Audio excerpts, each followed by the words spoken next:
Bonjour, aujourd'hui nous sommes le 14 Nissan, jour de la Hiloula de Rabbi Meir Baal HaNes et de Pesach Sheni, donc le deuxième Pesach. On raconte que Rabbi Meir avait un maître qui s'appelait Elisha ben Avouya. Ce maître a malheureusement par la suite tourné sa veste et s'est rebellé lui-même contre Dieu. Le Talmud nous raconte que Rabbi Meir est resté attaché à lui et il prenait l'intérieur du fruit et il jetait les écorces. Il arrivait à faire la différence entre ce qui était bon à prendre et ce qu'il fallait rejeter. Rabbi Meir a continué à travailler pour ce maître et jusqu'au point où il a réussi à arranger la neshama de Elisha ben Avouya. Aujourd'hui, Pesach Sheni veut nous dire qu'il n'y a jamais rien de perdu. Il s'agissait d'un groupe de personnes qui étaient impures lors du premier Pessah. Et donc, ils sont venus voir Moshe, ils ont dit « La Manigara, pourquoi on sera diminué de tous ceux qui ont la chance d'apporter le premier Pessah ?» Alors, nous aussi, nous voulons apporter le Pessah. Alors, Dieu il a instauré, à ce moment-là, un deuxième Pessah pour répondre aux problèmes des gens impurs.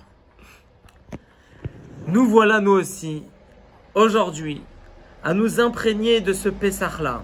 On doit se renforcer et apprendre cette magnifique leçon qu'il n'y a jamais rien de perdu. La porte n'est jamais fermée à la Teshuvah. Ce fameux maître de Rabbi Meir, Elisha ben Avouya, comment il a fait pour ne jamais faire Teshuvah de son vivant et que ses élèves ont dû réparer son âme seulement après son départ? Tout simplement parce qu'il a entendu dans sa vie que Dieu acceptera la Teshuvah de tout le monde, sauf de Acher, donc de lui-même, de Elisha ben Avouya. Lorsqu'il a entendu ça, il a baissé les bras. Mais nos sages nous disent que non, il n'aurait pas dû baisser les bras. Parce que même lorsque les portes de la Teshuvah sont fermées, si on pousse la porte, alors on va réussir à l'ouvrir.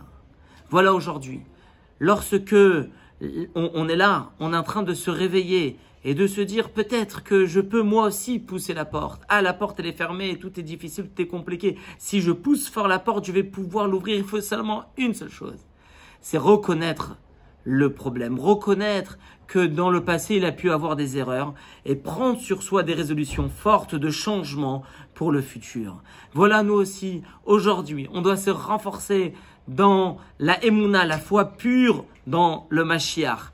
Et donc, on doit demander à Dieu, on doit demander à Kadosh Baruch Hu que le Mashiach y vienne tout de suite. Et par cette forte demande, et par le fait qu'on ressent que la situation aujourd'hui, elle n'est pas bonne, alors à ce moment-là, on va mériter au Mashiach tout de suite. Shabbat Shalom et des bonnes nouvelles.